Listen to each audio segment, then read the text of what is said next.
Hi guys, Jay Smith here. Welcome to the AskGolfNut channel. Welcome to episode 7 answer video from Stats to Strokes, the series which I've designed to try and make a little bit more sense and fun of shots gained and understanding where you can improve on the golf course. We're not talking about equipment, not talking about lessons, we're just talking about decision making, understanding some, well, I say fairly easy to understand statistics and percentages so you can make better decisions when you're playing golf. That's the whole idea. And the fun of it also, to make it a little bit more enjoyable rather than just fairly boring, is I've collaborated with 11 Golf and Sub 70 Golf to basically give you a chance to win a custom fit free set of irons from either 11 Golf or Sub 70 of your choice. And that's the whole idea. So we're doing a 18-hole round of golf, 18 episodes, where you get a chance to score 5 points, like Stableford scoring. That's kind of idea. And anyone who just gets involved has any form of answer, regardless of how bad it is, good it is, how wild it is, you always score 1 point. So you'll always score a point for getting involved. And of course, the person who wins will be the person who scores the most amount of points. Got a leaderboard going at the moment. Obviously this is hole 7, so we've still got plenty of rounds to go. So if you haven't already started and you wanted to have a go at getting your hands on a custom fit set of irons from either Sub 70 or 11 Golf, again, if you want to know what kind of irons they do, pop on their website, etc., and yeah, have a little look. And so you can join in now. It doesn't take long to get up the leaderboard. So I think there was one person that started last time out, so I've only actually done 2, and they've gone obviously from last place with no points all up to tied 42. When you talk about over 100 so far people involved, you can whip up the old order fairly quickly. Right, so let's just have a quick look at what we were when it comes to the question. So we did a putting one this time, so we've stayed away from fairways and greens and regulation and distance driver and all this lot, and we've done something which more people should be spending more time on, is their putting. Let's go have a little quick look. Make sure I get this one right. Okay, ready. So the question was this.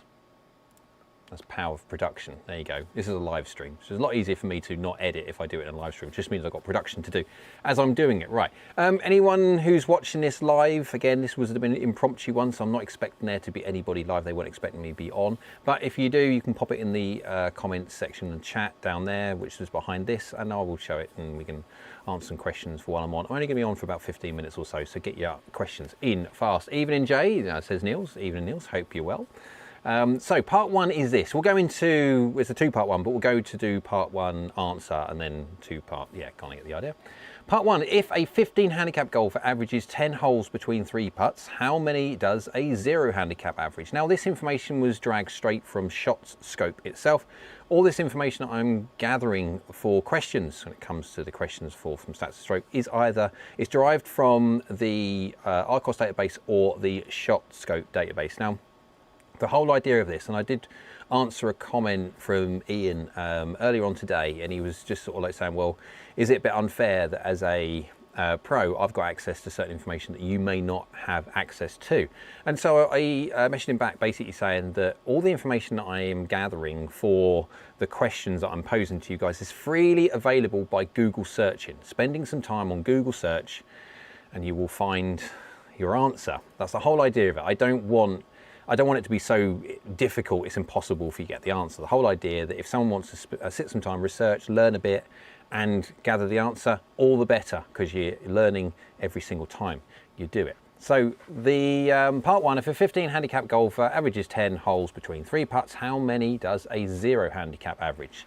And so the answer is, croaky throat, 39 holes. There we go. So we're talking quite a big difference. Well, actually more than quite a big difference. When you're looking at the difference between 10 holes and 39 holes, well, that's 29 holes.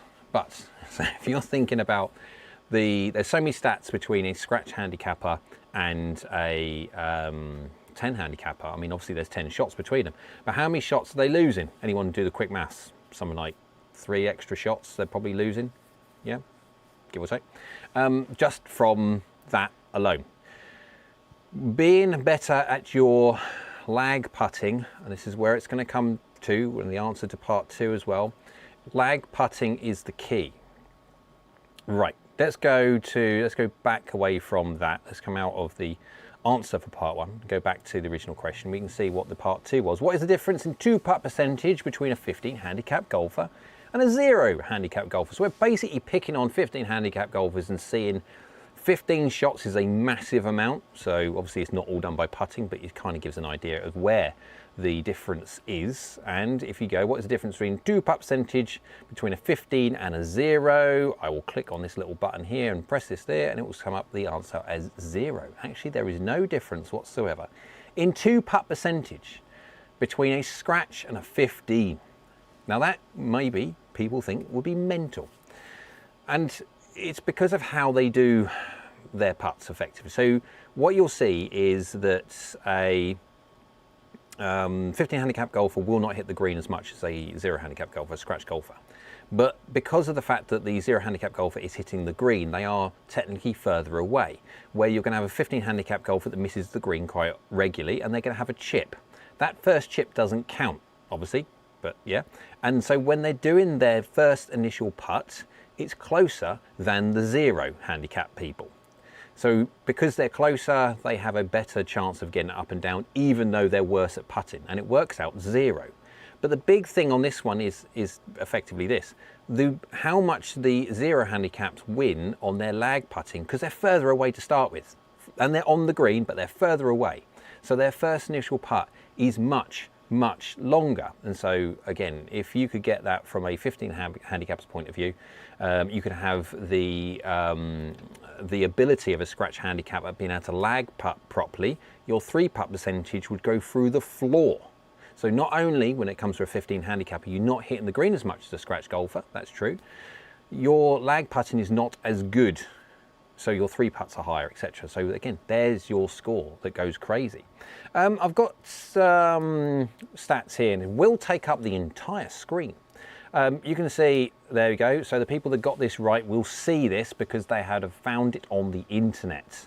And again, going back to what I was saying earlier, the whole idea of this is not to make it so difficult that you cannot find the information. Quite a few people found this information on the internet. It's quite easy to see. So you got 10.4 holes, average 3-putt, 39.2. That's the exact. I'm not expecting, and I was not expecting anyone for the 0.2. But you can see their 2-putt percentage, 60% and 60%. And you can also see how well all of the handicaps do relative to the distance they actually get, because obviously you're talking about 25 handicaps, etc.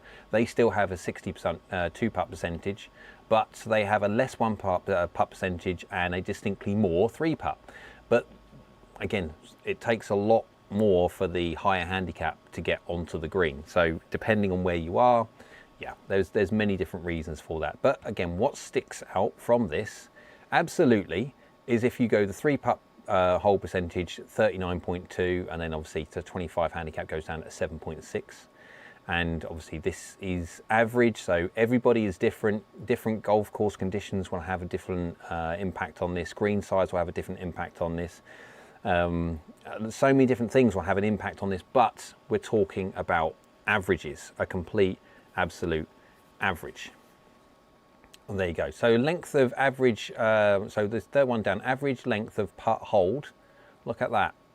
Very, very, very similar. The difference is you can see the massive, so 37 1-putts to 25 on a 25 handicapper, and look at that big one at the bottom. They're only 3-putting 3% of the time as a 0 handicap golfer, and that is because their lag putting is just so much better, even though they are furthest from the hole to start with because they are hitting more greens, but of course longer away. Putting, guys, and of course it's all to do with your lag putts. Get your lag putts closer, work on your putting. There is no reason, okay, well, we're talking about driving, when we're talking about how far you hit your irons or anything else like that, the whole adage of you can't be as good as Tiger Woods, or you can't be as good as Rory McIlroy, whatever golfer of your choosing, you can when it comes to putting. There's physically nothing stopping anybody from having a crazy good putting game. It is attention to detail, it is tuition to a certain extent. Definitely you want to make sure you got your mechanics correct, but then it's reading the greens, understanding many different things. But within reason, we are talking about there's nothing body-wise, there's nothing biomechanically. We're not talking about that you have to swing your putter at 120 miles an hour, which not everyone can do. Well, not yet, no one, 120 mile an hour putt. Probably one of the long drive guys can, but you know what I mean? It's not something which is body driven. It is much so mechanics. It is much so how much attention to detail you have, your technique to a certain extent, yes, but again, that can be coached. That we are not talking a biomechanical restriction. So you can be as good as some of the best putters in the world if you just apply yourself. Of course, putting is boring. Everyone, if I ever did a putting video on YouTube, you'd get about 12 views because no one cares about putting. And I don't understand why, because putting is possibly the single most important part, yet no one cares. And then we're no different to chipping, pitching, no one really cares. It's only the very specialist YouTube guys that get views from that. Random general YouTube views are drivers and irons and stuff like that. No one really cares about putting. No one cares about hybrids and different parts of the game. It's mighty, mighty important. Right, so let's get onto the leaderboard before I finito, and we'll go on to, there we go. That's all the fun of me trying to get everything sorted out. There we go. Ta-da! As the powers by magic, you can see there's the leaderboard, and of course I've started it just at the wrong point. These are the people really that have only inputted for one round of the 7, and of course it doesn't take long, as you can see, to rocket up the leaderboard. And so when you're talking about this leaderboard, you get 5 points. There's still, how many left? 55 points available. Holes 7 of 18, yep, top of my head. So there's still lots of points available, and you could start now. And as you can see, Ice Tray 2468 is doing very, very well. The Rob Basil, the 39, hang on a second, I will do this rather than me. There it says. Rob says the 39.2 shot scope figure from 22 has been updated in 2023. I'd be surprised, Rob, if it's massively different. I don't think it would be massively different, because if it is massively different, there's going to be one of two things were wrong in the capture of the initial information. Either the capture spread or how they worked it out was massively wrong in one of the two data sets. So if there's a huge dispersion, deviance between the two numbers, someone didn't do their maths right when they were doing all the extraction from the database. And of course, there you go. But again, when it comes to this, I can't connect to the Wi-Fi network. You might want to check the connection settings in the Google Home app. my Google decided to get involved. Thanks, Google. No worries. Stupid thing. But yeah, I mean, there's always going to be updates and updates, and next year is going to be different to this year. But it really, when it comes to the actual information, the information will move. It's fluid, but it's not fluid that much. There's not much difference between each and every one. And when it comes to this, guys, of the scoring that I've put down on here, you don't have to be 39.2. I have given a buffer zone. And so there is a sensible nature of, you don't have to be bang on to get 5 points. You can be in and around. You have to be fairly close, of course you do, for 5 points, but then you've got quite a big buffer for 4 points and stuff like that. So Harry Corver, evening Jay. Hello Harry, hope you're well. But there you go. So well done to everybody. And what we need, oh, Perry's in the house. Let's see if I can get that a little bit bigger for people so we can actually read it. There we go. That's very big now. Perry says, shame aim point instruction isn't more widely available. Calculating slope of the... There you go. Welcome to a new subscriber. That woke me up. Calculating slope with the feet, fine, but understanding gauge how far outside the cut with fingers, I don't understand. Yeah, aim point and aim point express are, or potentially is a brilliant way of understanding slope on a green, subject to many different things as well. It is quite complicated, and if you go down the rabbit hole of aim point, not necessarily aim point express, but you need to understand aim point really before you do the express side of things. It's just a slightly faster way of understanding things, but again, it's having a full understanding of aim point. Aim point is brilliant, it really is, and it doesn't really take that much longer. The reason why people don't like aim point a lot of the time is they don't like people standing there and doing all this and, you know, that kind of idea, because I think it takes ages. Actually, you can be doing that whilst your playing partner is doing their shot. So you can be doing all your kind of idea. Okay, not if you're well within sight of them. You can't be sort of like, that might be putting them off. But you kind of get the idea. Playing ready golf as such, you can get ready for your shot as long as it's not irritating to the other team player, whatever. Yeah. Your playing partner, then it's not a problem whatsoever. I mean, I've played with people that do aim point and doing it the right way. It doesn't take any extra time at all. There you go. So, I think it's quicker than plumb bob. Yeah, I've never really understood the plumb bob idea. Well, I understand it, I do, but I've never really gained the benefit of doing plumb bob at all. My personal, what I do, I land obviously on the green, you walk to the green, you put your bag down, because I'm a carrier, I'm not a pusher. I still like the sensation of carrying and getting knackered by the 14th hole by carrying your golf clubs. But you kind of, and I'm looking at the green, I'm looking everywhere on the green, I'm looking at the lay of the land, I'm not just looking at the green, I'm looking at how the land moves. Because you can have greens which are built up on one side, which looks as though the whole thing goes away, but if you look at then the land and it counters that, you can understand how they've built the green up and stuff to try and make it flat. And there are so many times I've been caught out myself. Rob's update, further comparing ShotScope versus ArcCost data for zero handicaps with putts come round now as 29.9 by versus 32.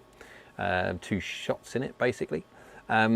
So don't just read the green, read the lay of the land as well. The classic thing we don't get really into is like grain of grass. In the UK we don't really have that much grain of grass. What we do have to a certain extent where the water runs off, the grass will always go that way. And so if you see a natural runoff through downhills, etc., you can understand how the grass will move a certain way. No different to, generally speaking, it can happen as well, that if there's a generalized walk-off direction to the next tee, you'll find that because people always walk off in one direction, that side will always have a tendency for blade of grass to go in there. So it will be slightly slower in certain and faster in certain areas, dependent. But I mean, again, that's all like from carrying up a database in your head and understanding everything. Pro says probably a Monday night conversation, but do you think NAP has any relevance in the UK? Well, very little, because of the fact that we don't have grain like certain parts of America and also Europe. Our grass is different. It's not as grainy. It can make a massive difference in certain parts of the world, massive difference, but not really so much here. Has a certain effect, obviously, from what I was just saying about how the grass will bend towards, and of course, if you're hitting into that, then that grass is going to be a slower putt. But yeah, probably a Monday night conversation, you're true. So remember, guys, when it comes to Monday night, this Monday night is the first Monday of the month. And so I'll be doing a live stream as always, but for everybody. Everyone who wants to get involved, you can be on the live stream. It's going to be around about sort of 7, half 7 on Monday. So make sure you keep an eye out for that. Again, it's going to be an open all access. Anyone can ask a question, get something off their chests when it comes to a question which they've always wanted to ask, understanding about shafts, about center of gravity of golf club, about forgiveness levels, what golf club should they use. Does this make a difference? Does that make a difference? Anything coaching wise, anything else like that, just yeah, make sure you get on there so you can have your question answered. Not sure why people, I didn't get one, are giving the answer. Not sure why people are giving the answer. Sorry, Rocco, I don't understand what you mean. But there you go. It's, yeah. So if you want, you can pop onto the Monday night clubhouse. It's normally for members. When it comes to the members of my channel, I have it live every single Monday. But this being the first Monday of the month, this open all access to every subscriber or every viewer as well. So everyone is welcome. Right, so I've just got to be wary of the time. I don't want to read. Don says, see you Monday then. Good, hi Don, hope you're well. You're always welcome, Don, 100%. There you go, I'll give you some of them. I like the fact that it's interactive and you can see my mouse on there. But yeah. Right. What have we got? Have we got everything? I just want to make sure I've covered everything before I decide to... anyone else got any questions quickly? And then I will be saying, see you later. We've got... Neil says, this is the answer video from question 7 at Rocco. Ah. Yes. Yeah, so Rocco's, this is the answer anyway. So as you can see, I'll pop the answer up on there. There you go. So that was the answer to the question. This is hole 7, this is the answer video, and then next time I do a video, it'll be hole 8, and there'll be a whole new question. If anyone wants to brush up before the start of the question, get your research hat on and research bunkers. I'm going to do now next one's going to be hole 8, it's going to be a bunker statistic. Everyone loves a bunker statistic. Everyone loves going in bunkers. Actually, they don't. And this is the interesting thing with bunkers. Again, this is not part of the... thanks for the reminder, STJ. No worry, Pete. I mean, I try as best I can do. It takes a lot of time, so obviously to collate all the information that I get for this. And again, it's just one of those things. But I did find that there was quite a few people that hadn't answered the hole 7. And I tried as best I could do to capture as many people as I could. By finding who hadn't, because on my spreadsheet I can see who's got 0 on that one, who hasn't actually answered. And then I did my best to try and find them on a previous comment and say, jog their memory. Look, I've just released another one. Can you, if you want to give yourself a chance of opportunity of scoring as many points as possible, have a quick look, get an answer in. There you go, before I do this. But there you go, take some time. But I think it's important that I try and give back as best I can do. Right, so bunker play next time, hole 8. Get your research hat on, get it on there, get Googling, get some understanding of what happens when it comes to bunkers. Bunkers are an area which I don't mind being in whatsoever. I quite like bunkers. Going into a par 5, and I've got something long in my hands when it comes to a golf club before anyone starts. If I've got a 3-wood in my hand, if I've got a 3 hybrid or a 4 hybrid, or even a long iron, I do not mind in any way, shape or form going into a bunker. Bunker is my first miss. Obviously green is lovely, but then again, even if you look at PGA Tour stats from 205 yards out, their green hit is 50%. So if I'm going in with something like a 3 or 4 hybrid, that is far past, but it is past the 205 mark. And so then I'm not looking to, I'm aiming for the green. I'm with my pattern. If I'm hitting a certain shape, then I know what that golf club does, so I will aim for that pattern. But if my choice of a first miss will be a bunker, it will not be rough. But there you go. Right, I'll get rid of that quickly because we've got a few more just to finish off. Which says, Don says, depends on the bunker. Nice sand, yes. Deep bunker, pot bunker, no. Yeah, obviously you have to. There are certain bunkers which you know are a distinct hazard. Other bunkers, for me, I don't see as a problem. I'd rather be in a bunker than be in cabbage. If I can get a club to it and I can, within reason, I take a bunker over any unknown greenside rough situation all day long. Mr. Two Fire says, I don't mind bunkers as long as they have sand in them. Yeah, unfortunately there is a lot of bunkers from time to time that you have on all manner of different golf courses which are not consistent whatsoever. That's the benefit you can see about when you get your feet and you dig it in. You can get an understanding of where the subsurface is, and so you know within a very small amount of guesswork that what the conditions underneath the ball is going to be. And so again, as long as you've got a decent wedge setup, again, it's something that we can chat about on Monday Night Clubhouse for people that want to join for the live stream on Monday evening. You can then use your versatile wedge setup to try and hit as many decent shots out of bunkers as possible, and obviously that's how much loft and bounce you have and what kind of wedge setup you've got. Perry says, out of bounds at the back, I'll take a greenside bunker any day. Yeah. Yeah, stops the ball. But yeah, I mean, again, there's plenty of situations when I'm hitting 3-wood into a green. I mean, I've got Francisco. It's Jay. Don't call me Jason. Oh, I can't stand Jason. But thanks. Hi, Francisco. I don't know where Jason's come. Well, I know where Jason's come from. That's my name. But I don't like Jason, so that's why I go hi Jay, as in Jay. But yeah, hi Francisco. Hope you're well. So yeah, I'd much rather, if I'm going with into a 3-wood into a green, I can tell you straight away I am taking either the green Sunday name. Yeah, the only person that calls me that is my mum, and she doesn't call me that when I'm bad. And I think the last time she's called me that was 30 years ago. So grown out of that one. Sorry, buddy. No worries, mate. That's fine. Right. So when it comes to hole 8 question.